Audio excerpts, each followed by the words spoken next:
Operation ডেভিঙ্গোর একটা বিশেষ ভূমিকা আছে। এই মিশনে আমাদের আন্ডারকভার কপস গ্যাংস্টার হয়ে ক্রাইম সিন্ডিকেটের গ্যাংয়ে ঢুকে পড়েছে। আরে প্যান্ট তুমি কোত্থেকে পেলে? কারণ ক্রাইম স্পটে আমি তো এরম কোনো প্যান্ট পাইনি। সিআইডি নিরাপরাধ অফিসার্সরা মারা পড়ছে, আর আপনার সাহায্যে আমরা তাদের বাঁচাতে পারি। এটা কি করে হতে পারে? দয়ার রক্ত আমার প্যান্টে? দয়ার প্রাণ বিপন্ন।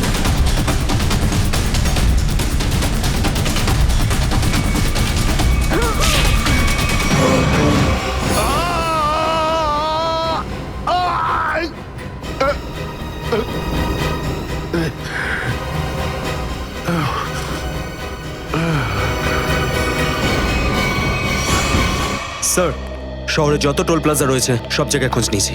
না তো এসিপি স্যারের খোঁজ পেয়েছি, আর না তো দয়া স্যারের। এসিপির খবর তো পাওয়া যায়নি, কিন্তু দয়ার খবর পাওয়া গেছে। জানতে পারা গেছে কোথায় ও? আগে কয়েকটা গুন্ডা ওকে উঠিয়ে নিয়ে কোথাও একটা বন্দি করে রেখেছে। ওর অবস্থা ভীষণই খারাপ। ইনি ডক্টর প্রমোদ। নমস্কার। গুন্ডারা জোর করে তুলে নিয়ে গেছিল। অ্যাকচুয়ালি দয়ার পিঠে গুলি লেগেছিল, যেটা গুন্ডারা এনাকে দিয়ে বার করিয়েছে। কে? দয়া স্যারের গুলি লেগেছে? হ্যাঁ। এখন দয়া কেমন আছে? ও বিপদ মুক্ত তো? কিছু বলতে পারবো না। আমি তো গুলিটা তো বের করেছি, কিন্তু ওখানকার পরিবেশ যেরকম কোনো রোগীর জন্য একদমই ভালো না। আপনার তো কিছু নিশ্চয়ই মনে আছে ডাক্তারবাবু। কোথায় গুন্ডাদের এই আটাটা? ওরা আমার চোখ দুটো বেঁধে দিয়েছিল, তাই আমি বলতে পারবো না কোথায় আছে। ওখানে গিয়ে তো কাপড় খুলে দিয়েছিল। ওখানে ওদের নিশ্চয়ই দেখেছেন। ওদের মুখটা মনে আছে আপনার? হ্যাঁ, দেখলে চিনতে পারবো। Very good. পঙ্কজ, স্কেচ আর্টিস্টকে ডাকো এক্ষুনি।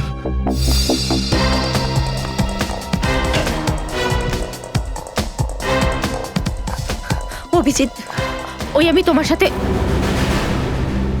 হাই। স্যার, আপনি এখানে? হ্যাঁ, আমি এখানে। আচ্ছা সারিকা, পেন্টে যে রক্তটা লেগেছিল তার ডিএনএ রিপোর্টটা এসেছে? হ্যাঁ, এসেছে। সেটাই বলতে এসেছিলে না অভিজিৎ স্যারকে? হয়তো তুমি আগেই বলে দিয়েছো। তোমার বসকে ডক্টর সালুকাকে বলার কথা মনেই হয়নি। ছাড়ো ছাড়ো, কোনো ব্যাপার না, কোনো ব্যাপার না। হতেই পারে, হতেই পারে। ছাড়ো ছাড়ো। কি আছে ওই ডিএনএ রিপোর্টে? ওই ব্লাড স্যাম্পলটা কার সারিকা?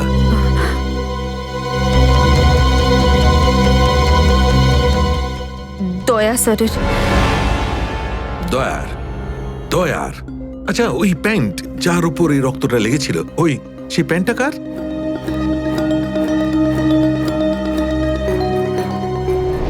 এটা কি করে হতে পারে?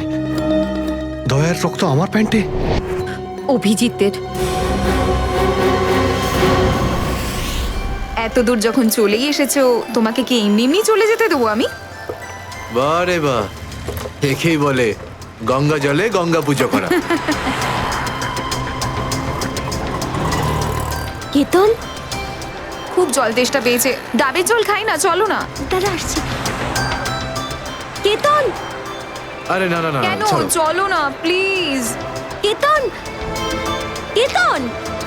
বাকি শপিং না অন্য কোনো দিন করো, চলো বাড়ি যাই। না না, আমি এখনই শপিং কেতন! করবো। অন্যদিন কেন? আরে বোঝার চেষ্টা করো না, আমার শরীর খারাপ। প্লিজ প্লিজ না, বোঝার না, চেষ্টা এক্ষুনি। করো। আমি বলছি প্লিজ না, এক্ষুনি। কথা শোনো আমার। কেতন, কোথায় ছিলে তুমি কেতন? কে এটা? আমি কি করে জানবো? আমি চিনি না এনাকে। তুমি আমাকে চেনো না? নিজের সিমিকে চিনতে পারছো না কেতন? দেখুন দিদি, আপনি কিছু একটা ভুল করছেন। উনি কেতন নয়, উনি আমার স্বামী জয়। আমি আমার স্বামীকে চিনতে একটুও ভুল করিনি। এ আমার কেতনই। হয়তো আপনার স্বামীকেও ঠিক আমার মতনই দেখতে। আমার নাম তো জয়, জয় ধনকিশোর। এই দেখুন আমার ড্রাইভিং লাইসেন্স। তোমরা পুলিশরা এই ডুপ্লিকেট ড্রাইভিং লাইসেন্স ইজিলি বানাতে পারো, আমি সব জানি। কিন্তু তুমি এরকম কেন করছো? পুলিশ? দিদি, উনি উনি পুলিশে চাকরি করেন না, উনি তো একজন মার্কেটিং ম্যানেজার। ইনি মার্কেটিং ম্যানেজার নন, আমার স্বামী একজন পুলিশ অফিসার। 6 বছর আগে একটা ডিউটির জন্য গেছিল, আর আজ অবধি ফেরত আসেনি। 6 বছর আগে? হ্যাঁ। আপনাদের বিয়ে কবে হয়েছে? 5 বছর আগে। তুমি আমার উপর সন্দেহ করছো, তাও আবার একজন অপরিচিত মহিলার কথায়। চলো। কেতন, কেতন দাঁড়াও, কেতন।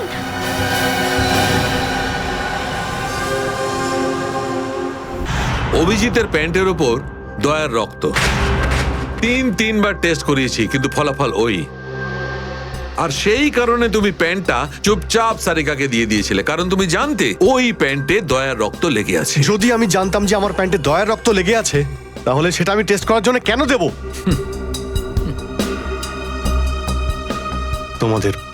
তোমাদের এটা মনে হচ্ছে না তো যে দয়ার এই অবস্থার জন্য আমিই দায়ী? আচ্ছা ঠিক আছে, মেনে নিলাম। যদি তোমার কোনো দায় না থাকে তাহলে চুপচাপ তুমি সারিকাকে প্যান্টটা কেন দিলে? ওই প্যান্টটা তুমি ডাইরেক্ট আমাকেও দিতে পারতে। দিতে পারতাম স্যার, কিন্তু সব সময় আপনি আমার বিরুদ্ধে কথা বলেন।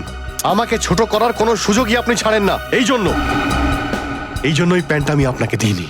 আর সেই কারণে সিনিয়র ইন্সপেক্টর অভিজিৎ, তুমি এটাও বলনি যে যখন দয়া আহত হয়েছিল তুমি নিজে সেখানে উপস্থিত ছিলে।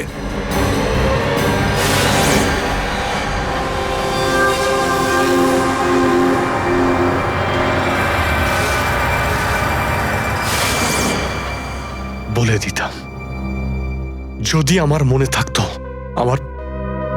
আমার এখনো কিছু মনে নেই যে ওই রাতে কি হয়েছিল। আপনার মনেই নেই যে ওই রাতে কি হয়েছিল? ডক্টর সালুখে, আমরা অভিজিৎ স্যার আর দয়া স্যারের বন্ধুত্বের উদাহরণ দিই, আর আপনি ওনাদের উপরে এরকম অপবাদ দিচ্ছেন? হ্যাঁ স্যার, অভিজিৎ স্যার নিজের জীবন দিয়ে দেবেন, কিন্তু দয়া স্যারের উপর একটা আঁচল লাগতে দেবেন না। ও আচ্ছা, চলো ঠিক আছে, মেনে নিচ্ছি। আমি আমার সমস্ত কথা ফিরিয়ে নিচ্ছি। I am sorry. আমি মেনে নিচ্ছি যে দয়া আজকে যে অবস্থায় আছে তার দায় অভিজিতের নয়, কিন্তু এই কথাটা আমি কিছুতেই মানবো না যে দয়া যখন আহত হয়েছিল তখন অভিজিৎ ওখানে ছিল আর ওর কিছুই মনে নেই। কিছু একটা ঘটনা অভিজিতের মাথায় নিশ্চয়ই ঢুকে গেছে, কিছু তো আছে। ইটস ইম্পসিবল, কিচ্ছু মনে নেই। ডক্টর সালুখে, আপনি আমার কাটা ঘায়ে আর নুন ছেটাবেন না। আপনি খুব ভালো মতোই জানেন যে আমার স্মৃতিশক্তি। জানি অভিজিৎ, আমাকে মনে করিয়ে দেওয়ার চেষ্টা করো না। আমি ভালো করে জানি অভিজিৎ, যখন সিনিয়র ইন্সপেক্টর অভিজিৎ কোনো প্রবলেমের মধ্যে পড়ে তখন ওর কাছে একটা মস্ত বড় হাতিয়ার আছে, ওর স্মৃতিশক্তি। প্লিজ সালুকে স্যার, আপনি অভিজিতের integrity. Hold on doctor Sarika, ইন্টিগ্রিটির পার্ট তুমি আমাকে পড়াতে এসো না।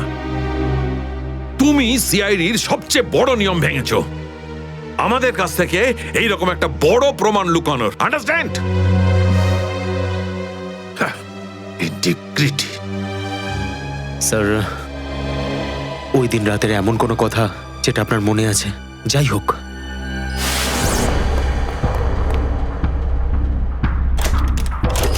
আমি তেজার পিছনে দৌড়াচ্ছিলাম। ও দৌড়ে গিয়ে গাড়িতে ওঠে, আর তারপর কেউ ওকে গুলি করে আর গাড়ির বাইরে ফেলে দেয়।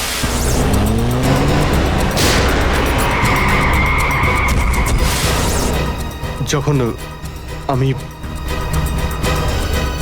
দৌড়ে গিয়ে তেজার লাশের কাছে যাই, তখন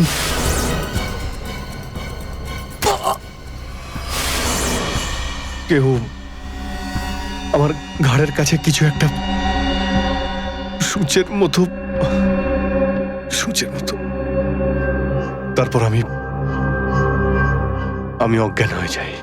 আর তার পরের দিন যখন আমার চোখ খোলে, তখন আমি দেখলাম যে আমি রাস্তার পাশে পড়ে আছি। তার মধ্যে কি হয়েছে আমার কিচ্ছু মনে নেই। ঠিক আছে, কোনো ব্যাপার নয়। ওই রাতে এক্স্যাক্টলি কি হয়েছিল সেটা জানা যাবে এই গুলিটার মারফত। এটা সেই গুলিটা যেটা দয়ার পিঠ থেকে বার করেছিলেন ডক্টর প্রমোদ। আর এই গুলিটার ব্যালিস্টিক রিপোর্ট থেকেই বার করা যাবে যে আসলে এই গুলিটা কার বন্দুক থেকে ছোঁড়া হয়েছিল। Sarika, come with me. Doctor Pramod, এক মিনিট। আপনি স্কেচ বানাতে হেল্প করবেন, আর আমি আপনাকে কয়েকটা প্রশ্ন করতে চাই। হ্যাঁ, জিজ্ঞাসা করব। ডক্টর প্রমোদ, আপনাকে ওই গুন্ডারা কোথা থেকে কিডন্যাপ করেছিল? প্রতাপনগর থেকে। আর তারপর আপনার চোখে কাপড় বেঁধে দেয়? আগে ওর পরে গাড়িতে বসে ওদের আড্ডায় নিয়ে যায়। আড্ডায়? আচ্ছা, আড্ডাতে পৌঁছাতে আপনার কতক্ষণ লেগেছিল মনে আছে? 40-45 মিনিট। 40-45 মিনিট। এটা ঠিক কটার সময়? রাত তখন এই 10:30টার মতন। রাত 10:30টা? ওই সময় তো প্রতাপনগরে খুব একটা ট্রাফিক থাকে না, রাস্তা ফাঁকাও থাকে। শ্রেয়া, শহরের ম্যাপটা নিয়ে এসো, আর সেই সব জায়গা লিস্ট বানাও যেখানে প্রতাপনগর থেকে যেতে 45 মিনিট সময় লাগে। শ্রেয়া, কি হলো? শহরের ম্যাপটা নিয়ে এসো তাড়াতাড়ি। সরি স্যার, আমার শরীরটা ভালো লাগছে না, এক্সকিউজ মি।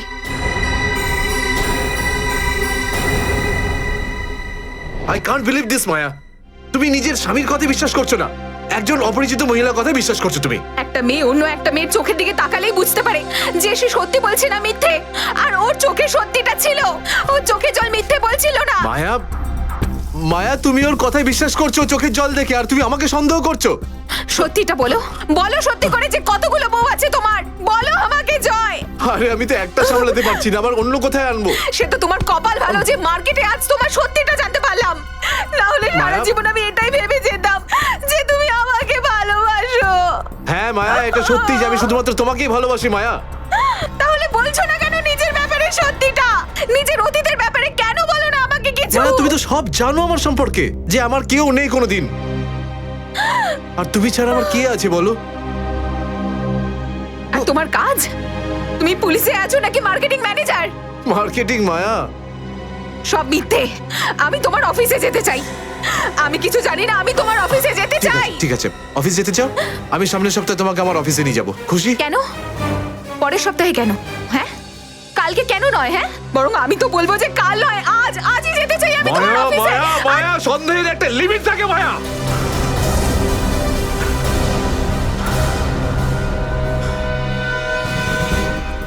ঠিক আছে মায়া, আই এম সরি মায়া, আমি তোমাকে অফিসে নিয়ে যাবো। মিথ্যে কথা বলার একটা লিমিট আছে জয়, ওরফে কেতন। মায়া, যতক্ষণ না তুমি আমাকে সত্যিটা বলছো, আমার সাথে কথা বলতে আসবে না তুমি। Maya listen to me Maya, please শোনো মায়া। মায়া, মায়া দরজা খোলো মায়া।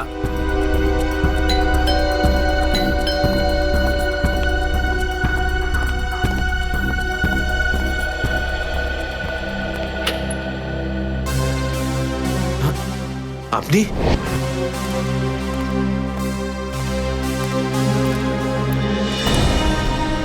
কেতন, মিশনের কাজটা থামিয়ে দাও আর এই মুহূর্তে এখান থেকে চলে যাও। না স্যার, আমি এই মিশনের জন্য আমার জীবনে 6টা বছর দিয়েছি স্যার। স্যার প্লিজ স্যার, আপনি এই মিশনটা আটকাতে পারেন না স্যার। আমি এই মিশনটা কমপ্লিট করা খুব তুমি কাছাকাছি। বুঝতে পারছো না কেন কেতন? তোমার জীবন কতটা বিপন্ন তুমি জানো? আর তাছাড়া আমি অন্যান্য অফিসারদের এইভাবে মরে যেতে দেবো না। 4টের সময় গোলমা বাস স্ট্যান্ডে অপেক্ষা করবে, that's an order. Sir, sir please sir, sir please. Sir সব মিলিয়ে 4টে এমন জায়গা রয়েছে যেটা প্রতাপনগর থেকে 45 মিনিটের দূরত্বে রয়েছে। এটা হচ্ছে ভিকে রোড, যেখানে কল সেন্টার্স আর অফিসগুলো রয়েছে। এটা সেই জায়গাটা হতে পারে না। আর এই পশ্চিমে শ্যামনগর স্যার, এখানে বেশিরভাগ সব ফ্ল্যাট স্যার। ডক্টর প্রমোদ, আপনার ঠিক মনে আছে যেখানে আপনাকে নিয়ে গেছিল সেই জায়গাটা বাংলো বা ফ্ল্যাট ছিল না? হ্যাঁ, পুরনো কোনো এলাকায়। এখন তাহলে বাকি রইল সাউথ আর ইস্ট। এই সাউথের দিকে চিত্রকূটনগর আর ইস্টে বিদ্যাধরনগর। চিত্রকূটনগরে তো অনেক দোকান রয়েছে, আর বিদ্যাধরনগর এখানে তো অনেক স্টুডিও রয়েছে, ফিল্মের শুটিং হয় এখানে। আরে শ্রেয়া, আচ্ছা এখন তোমার শরীর কেমন আছে? আমি ঠিক আছি স্যার, থ্যাংক ইউ। শ্রেয়া, চাইলে তুমি বাড়ি গিয়ে বিশ্রাম নিতে পারো, ততক্ষণ আমরা এসব খোঁজ নিচ্ছি। না স্যার, যতক্ষণ দয়া স্যার আর এসিপি স্যারের খোঁজ পাওয়া যাচ্ছে না, আমার শান্তি হবে না। ওকে, ঠিক আছে। মানে দয়া হয় বিদ্যাধরনগরে, না হলে চিত্রকূটনগরে আছে। ডক্টর প্রমোদ আপনাকে যেখানে নিয়ে গেছিল, আশপাশ থেকে সেখানে কি কোনো শব্দ আসছিল? আপনি কিছু শুনেছিলেন ওখানে? হ্যাঁ, একটা গান বারবার শোনা যাচ্ছিল। মানে বলতে চাই, প্রত্যেক আধ ঘন্টা পর ওই গানটাই শুনছিলাম। তার মানে আশেপাশে কোথাও ফিল্মের শুটিং চলছিল, মানে বিদ্যাধরনগর। বিদ্যাধরনগর, কারেক্ট। ফিল্মের সব স্টুডিও ওখানেই আছে। এটা খোঁজ নাও যে বিদ্যাধরনগরে কোন স্টুডিও আছে যেখানে এই গানটার শুটিং চলছিল। দেখো রে নয়ন মেলে জগতের বাহার, জগৎ স্রোতের বাহার। ওঠো, ওঠো, ওঠো, ওঠো। সকাল হয়ে গেছে, স্কুল যাওয়ার সময় হয়ে গেছে। ভালো বাবু, সোনা বাবু, ওঠো। কারা তোমরা? সিআইডি দের শত্রু আর অপরাধীদের বন্ধু। দেখো দেখো দেখো দেখো দেখো দেখো কেমন করে ছটফট করছে, দেখো খাঁচায় বন্দি সিংহের মতন ছটফট ছটফট ছটফট ছটফট ছটফট ছটফট। একবার শুধু সেই কোলটা খুলে দে, তারপর দেখ তোদের কি অবস্থা করি। না না না না না, আমরা কি মরতে চাই নাকি যে তোমার হাত খুলে দেবো? আরে আমরা তো শুধু এটা বলতে এসেছিলাম যে তোমার সাথে সাথে তোমার পুরো সিআইডি টিমের এবার সর্বনাশ হতে চলেছে। সর্বনাশ। অনেক দেখেছি তোদের মতন সিআইডির সর্বনাশ করার লোক। আজ তারা কোথায় আছে কেউ সেটা জানে না। তুমি আমাদের এতটা বোকা আর দুর্বল ভাবতে যেও না, কারণ আমাদের বস এত চালাক, এতটাই চালাক যে সিআইডির ছায়াও ওর কাছে পৌঁছাতে পারবে না। আমার কথা শোন, গিয়ে তোর বসকে বলে দে কাউন্ট ডাউন শুরু করে দেয় যেন। ও বাঁচবে না আর, বাঁচবে না আরো। কি ব্যাপার তোমাদের ভাই, তোমাদের এই সিআইডি অফিসারদের এই ব্যাপারটা আমার দারুণ ভালো লাগে। মৃত্যুর মুখে বসেও ডায়লগ মারতে ছাড়ো না তোমরা। দয়া, তোমার সঙ্গে দেখা করে খুব ভালো লাগলো। Good bye.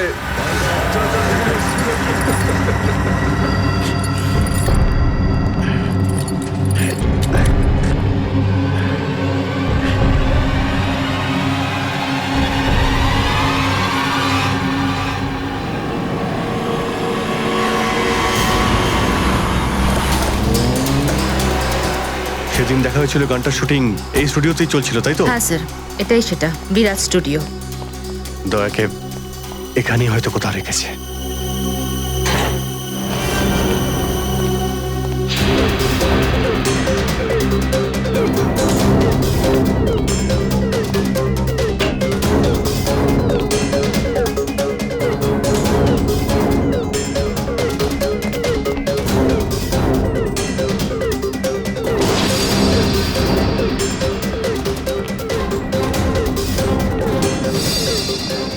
এত রক্ত?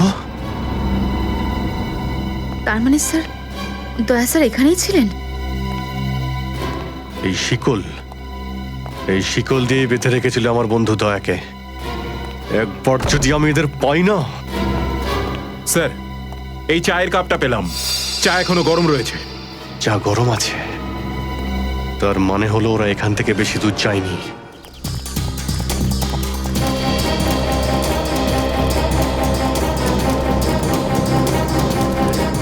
স্যার, মনে হচ্ছে এখানে কিছু হয়েছে।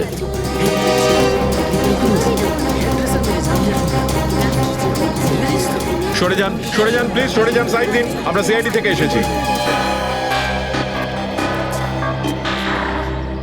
স্যার দেখুন না, কেউ ঋতুকে খুন করে ফেলেছে। কি করে হলো এইসব? বলতে পারবো না স্যার, আমরা সবাই শুটিংয়ে ব্যস্ত ছিলাম তো তো হঠাৎ গুলি চালাবার আওয়াজ পেলাম, আর এখানে এসে দেখলাম এই মরে আছে। কতক্ষণ আগে চলেছিল গুলি? স্যার এই ধরুন আধ ঘন্টা আগে। স্যার আমরা লোকাল পুলিশকেও ইনফর্ম করে দিয়েছি স্যার। ঠিক আছে, আপনারা একটু এখান থেকে পিছিয়ে যান একটু।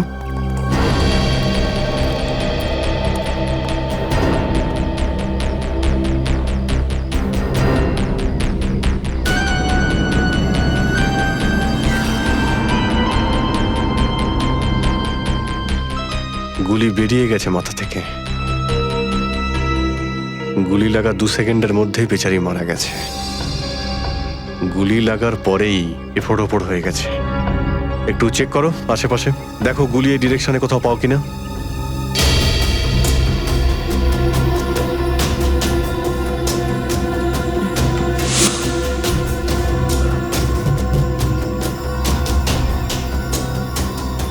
এ বিচারি এইভাবে এখানে বসেছিল, পিছন থেকে কেউ গুলি করলো আর এইভাবে উল্টে পড়ে যায়।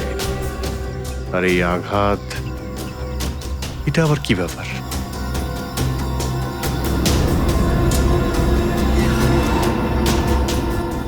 উইক পড়েছিল মেয়েটা।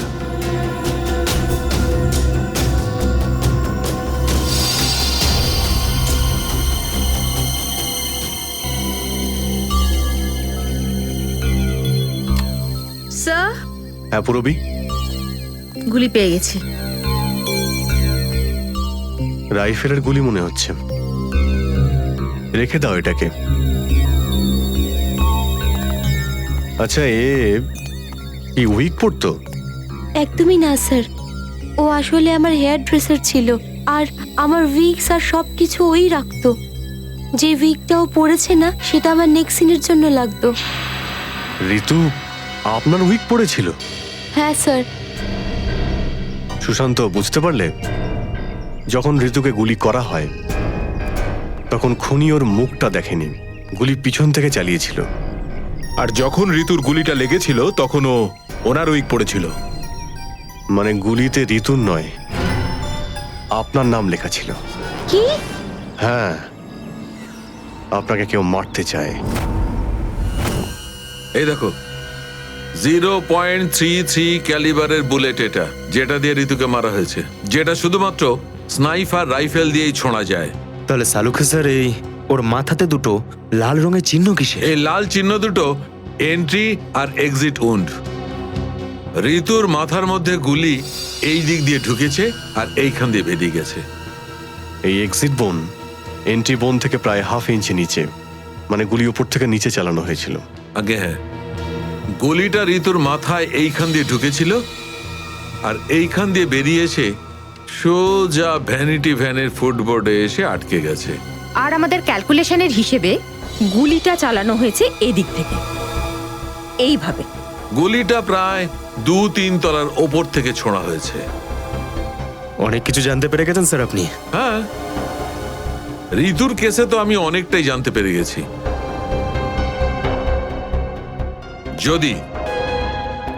যদি আমি এইটা জানতে পারতাম যে দয়া আর আমার অন্যান্য অফিসারদের মধ্যে কি হয়েছিল,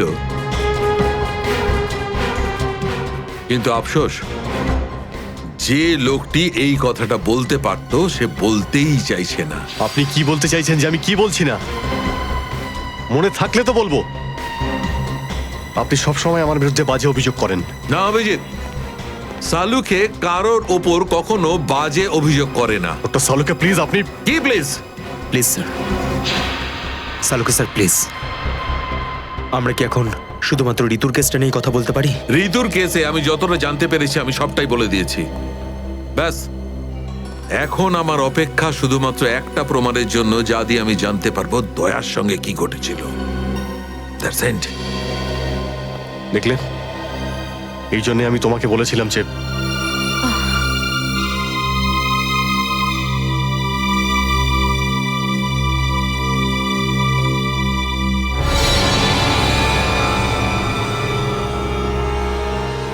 শার্প শুটার। স্যার, আমি বলছি না, শেষ এক সপ্তাহ এখানে কোনো শুটিং হয়নি, তাই এখানে কারো আসার প্রশ্নই ওঠে না। মানে গত এক সপ্তাহ ধরে তুমি ছাড়া এই স্টুডিওতে আর কেউ আসেনি? আগে না স্যার। তার মানে গুলি তুমি চালিয়েছো? আমি গুলি কি করে চালাবো? আমার তো দীপাবলির বাজিতেও ভয় লাগে। তাহলে ভালো করে ভেবে উত্তর দাও। কেউ না কেউ তো গিয়েছিল সেকেন্ড ফ্লোরে। হ্যাঁ স্যার, একজন প্লাম্বার এসেছিল ওই পাইপ ঠিক করতে। সেকেন্ড ফ্লোরে? হ্যাঁ স্যার। নিয়ে চলো সেখানে, চলো।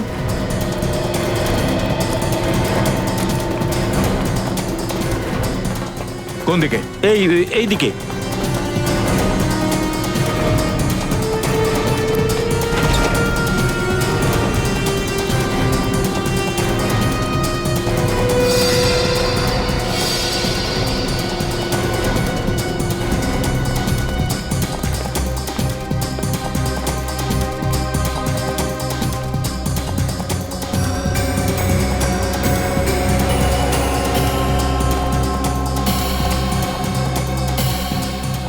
এখান থেকে। ঋতু ওখানে ছিল আর শার্প শুটার গুলি সম্ভবত এখান থেকেই চালিয়েছে।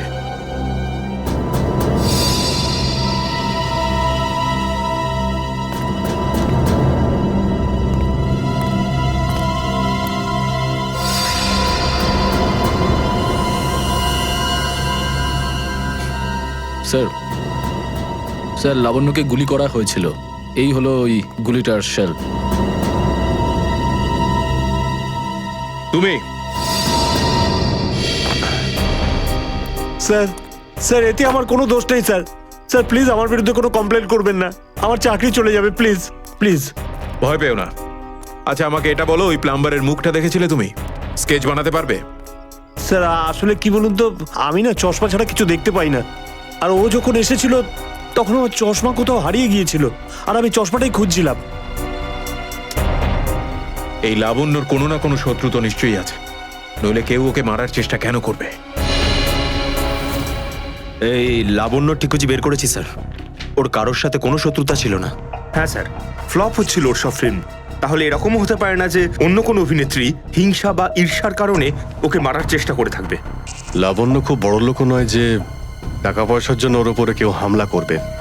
স্যার হতে পারে সত্যি এই গুলিটা ঋতুর উপরে চালানো হয়েছে, লাবণ্যের উপর নয়। আচ্ছা তোমরা কি ঋতুর ব্যাপারে ইনফরমেশন বের করেছো? হ্যাঁ স্যার, ঋতুরও কারোর সাথে কোনো শত্রুতা ছিল না। এমন কোনো না কোনো ব্যাপার আছে যা আমরা ঠিকমতো দেখতে পাচ্ছি না। এই লাবণ্যের যে আর্টিকেলগুলো আমরা পেয়েছি এর মধ্যে কোনো না কোনো ব্যাপার নিশ্চয়ই আমরা পাবো যার সঙ্গে কেসের কোনো না কোনো সম্পর্ক আছে। স্যার স্যার এটা 3 দিন পুরনো পেপার। এতে নিউজ আছে যে লাবণ্য জিনিসপত্র চুরি হয়েছিল ব্লু ইভ রিসর্ট থেকে।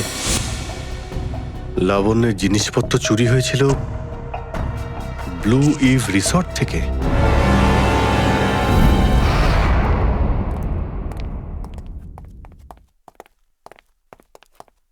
এটাই রুম স্যার।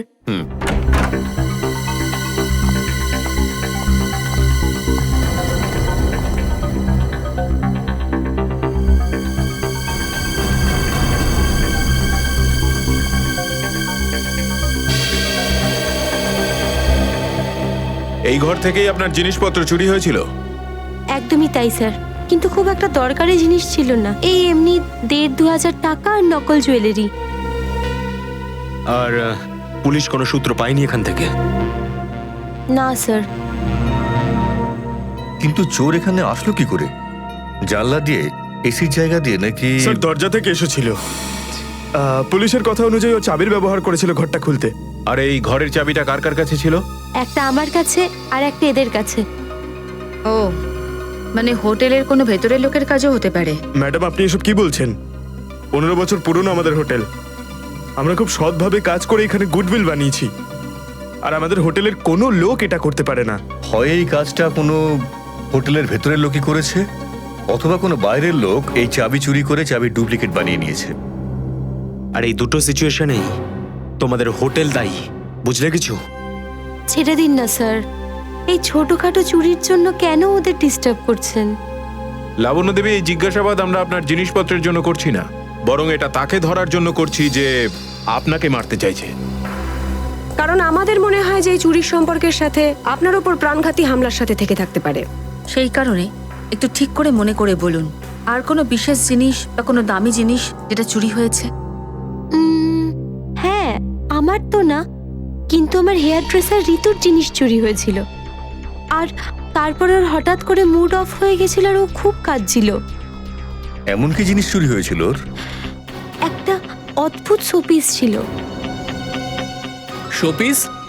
হ্যাঁ, আমিও অবাক হয়েছিলাম ভেবে যে একটা শোপিসের জন্য এত ভেঙে পড়ার কি আছে। আর আমি ওকে বলেও ছিলাম যে আমি ওকে একটা নতুন শোপিস এনে দেবো, কিন্তু হয়তো ওই শোপিসটা ওর জন্য খুব দামি ছিল। খুব দামি শোপিস ছিল? না না, ওই ট্রিপোলিয়াম বাজারে যে চাইনিজ শোপিসের দোকানগুলো আছে না, সেখান থেকেই নিয়েছিল। ওই হবে 700-800 টাকার মতো। ত্রিপোলিয়া বাজারে চাইনিজ জিনিসপত্রের দোকান?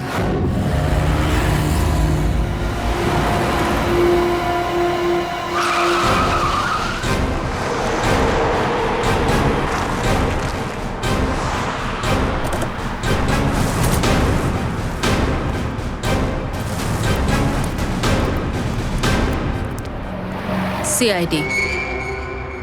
সিআইডি? একটা খুনের ব্যাপারে আপনার থেকে কিছু জানতে চাই। খুন? কার খুন হলো আবার? এর নাম ঋতু, ফিল্ম ইন্ডাস্ট্রিতে হেয়ার ড্রেসারের কাজ করে। কিছু মনে পড়লো? আমি তো একে কোনোদিন দেখিনি। গত শনিবারে আপনার দোকানে এসেছিল, ও একটা মূর্তি কিনেছিল, এই অনেকটা এরকম ছিল। শনিবার তো আমি ছুটিতে ছিলাম। হ্যাঁ, সুশান্ত দোকানটা দেখছিল। কি সুশান্ত? তুমি দেখেছো মেয়েটাকে? হতে পারে এখানে এসেছিলেন। শনিবারের দিনটা খুব বিজি দিন থাকে, অনেক লোক আসে। কিছু মনে পড়ছে না। আচ্ছা, আমাকে এই মূর্তিটা দেখাও তো। ওই মূর্তিটাও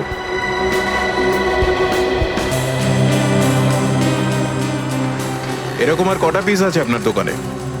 এই 15-20টা হবে। কি সুশান্ত? হ্যাঁ,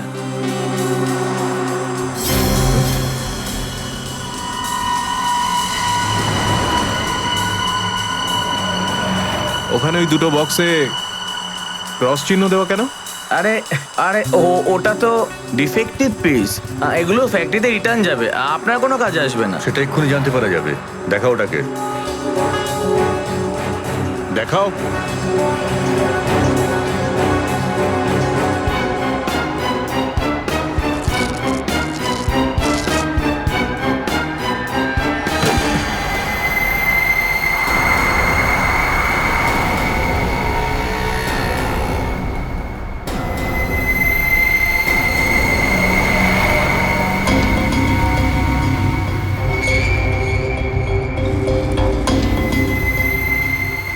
তো এসব ড্রাগসের ব্যাপার। ঋতুকেও এরকমই শপিস বেঁচেছিলে? সুশান্ত, তুমি আমার দোকানে থেকে ড্রাগসের কারবার করতে? এবার বন্ধ করো এই নাটকটা। অ্যারেস্ট করো এই দুজনকে। আসুন, স্যার, আমি কিছু করিনি, স্যার। পরে দেখছি। স্যার, আমি কিছু করিনি। শুনুন স্যার, চল, তোকে বোঝাচ্ছি, চল। স্যার আমি কিছু করিনি স্যার। চল।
সুশান্ত, কে করলো এটা?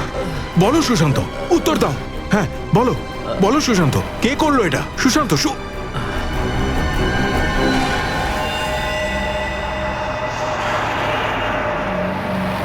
হি ইজ ডেড। স্যার এটুকু তো নিশ্চিত, ঋতুর মৃত্যুর সম্পর্ক এই ড্রাগ স্মাগলিং এর সঙ্গে রয়েছে।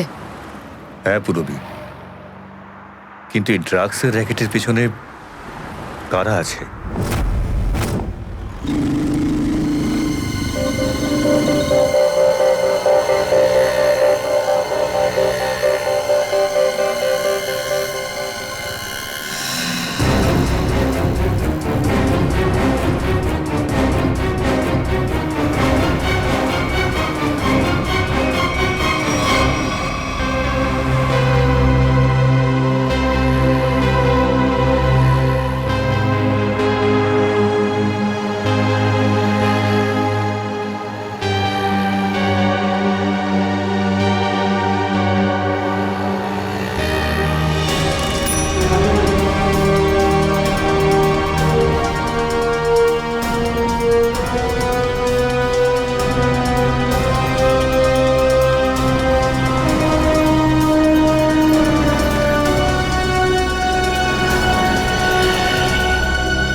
ব্যাপার স্যার, এত আর্জেন্ট ডাকলেন? জয়, তোমার জীবনে ঝুঁকি আছে।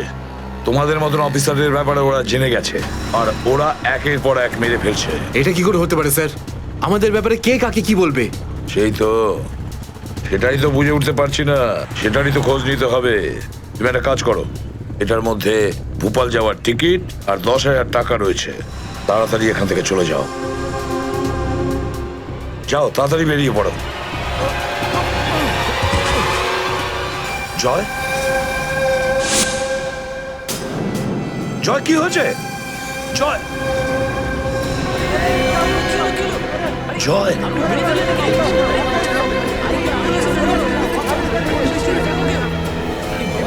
মাই গড,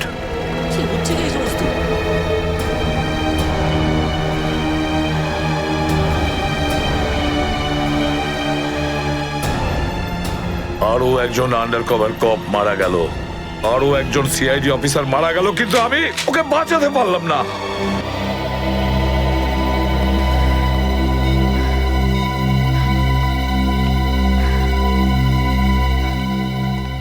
দয়া স্যারের ফোনটা কেন লাগছে না? শ্রেয়া, দয়া স্যারও ঠিক ফিরে আসবেন যেরকম অভিজিৎ স্যার এসেছেন।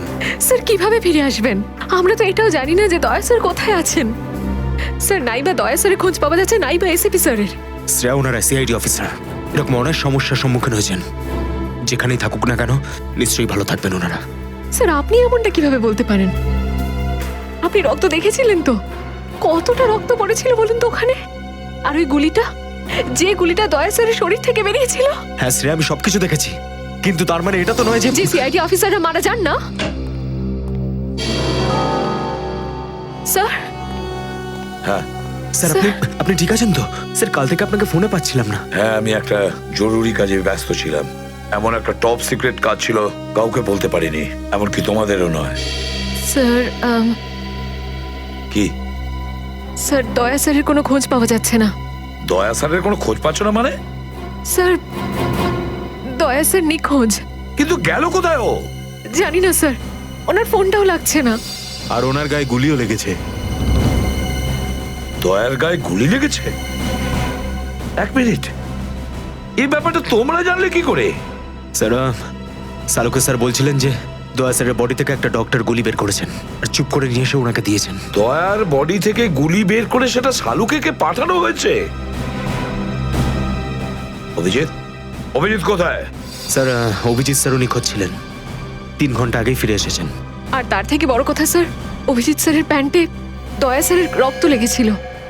অভিজিৎ নিখোঁজ? 3 ঘন্টা আগে ও ফিরে এসেছিল, আর ওর প্যান্টের ওপর দয়ার রক্ত লেগে আছে। আর ওনার কিছুই মনে নেই স্যার। আর ওর কিছু মনে নেই? সেই একই ব্যাপার, সেই একই ব্যাপার।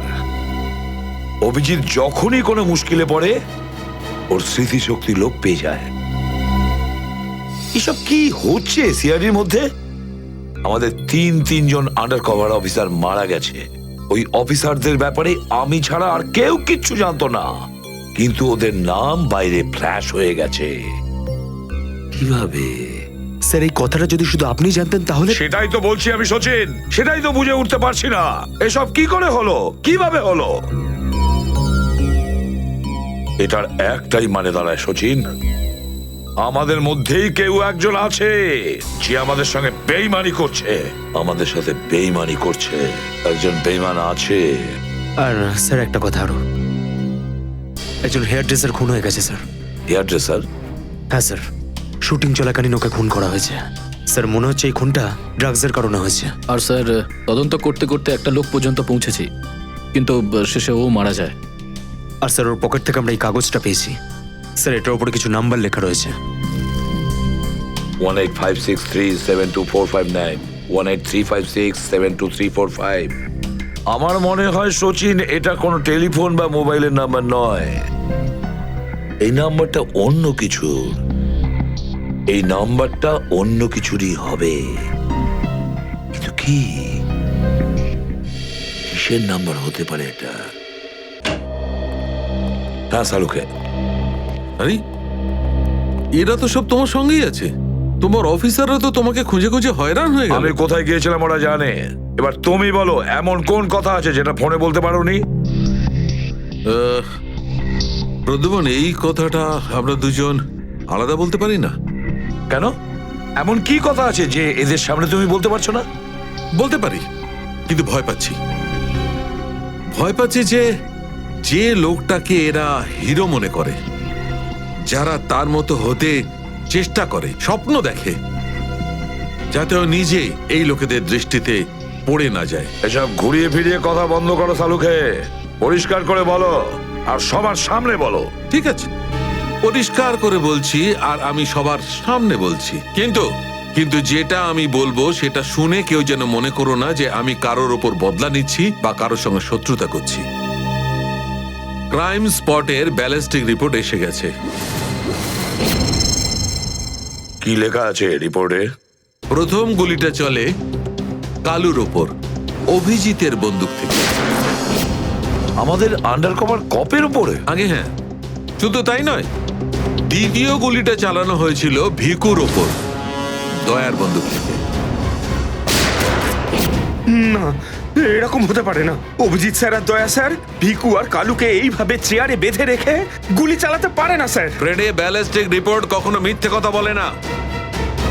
আর সবচেয়ে ইম্পর্টেন্ট রিপোর্ট, সেই রিপোর্ট যার জন্য এদের সবাইকে বাইরে যেতে বলেছিলাম। অভিজিতের ফোন। অভিজিৎ, কোথায় তুমি? এখন এই মুহূর্তে ফরেনসিক ল্যাবে তুমি চলে এসো। ফরেনসিক ল্যাবে? কেন স্যার, কি হয়েছে? অভিজিৎ, তুমি কাল্লুকে গুলি চালিয়েছো? কাল্লুকে গুলি আমি? আর স্যার, ওকে আমি কেন গুলি করতে যাব? অভিজিৎ, তুমি এই মুহূর্তে ফরেনসিক ল্যাবে চলে এসো, and that's an order. Sir, এই কথাটা শুনে আপনি যতটা অবাক হয়েছেন ততটা আমিও অবাক হয়েছি। আর যতক্ষণ আমি এটা না জানছি যে ওই রাতে কি হয়েছিল, আমি আসবো না। তাহলে কি তুমি আমার বিরুদ্ধে যাবে? স্যার, আমি আপনার বিরুদ্ধে যাচ্ছি না স্যার। আমি সেটাই করছি যেটা আপনি আমাদের শিখিয়েছিলেন, সিআইডির ডিউটি স্যার। অভিজিৎ, ও না করে দিল। আপনার অনেস্ট, ব্রিলিয়েন্ট, ইন্টেলিজেন্ট অফিসার আপনার অর্ডার ক্যারি আউট করতে না করে দিল এসিপি সাহেব। আমি জানতাম প্রদ্যুমন, এই অভিজিৎ একদিন না একদিন পুরো সিআইডি টিমের জন্য সেই মাছি প্রমাণিত হবে যে সমস্ত পুকুরটাকে নষ্ট করে দেয়। এই অভিজিতের কারণে আমাদের পুরো সিআইডি টিমের বদনাম হয়ে যাচ্ছে। কলঙ্ক একটা। এই অভিজিৎ সিআইডি টিমের একটা বড় বোঝা, একটা কলঙ্ক। অনেক হয়েছে স্যার, বন্ধ করুন এসব। আর কি উল্টোপাল্টা বলবেন ওর নামে? আমি বন্ধ করব? আমি তো বন্ধ করে দেবো সারিকা, কিন্তু এই রিপোর্ট, এইটার কি করবে? এইটা চুপ করে থাকবে না সারিকা। এইটা সত্যি কথা বলবে বস। জানো এই রিপোর্টে কি আছে? কি আছে ওই রিপোর্টে? দয়ার উপর গুলি কে চালিয়েছে? কে মেরেছে সালুকে? কে করেছে গুলিটা? প্রদ্যুমন, দয়ার উপর গুলি তোমার honest, brilliant, intelligent officer Abhijit চালিয়েছে। কি? দয়া অভিজিতের গুলির শিকার হয়েছে প্রদ্যুমন। অভিজিৎ গুলি চালিয়েছে দয়ার ওপর। অভিজিৎ? অভিজিৎ অভিজিৎ দয়াকে গুলি করেছে?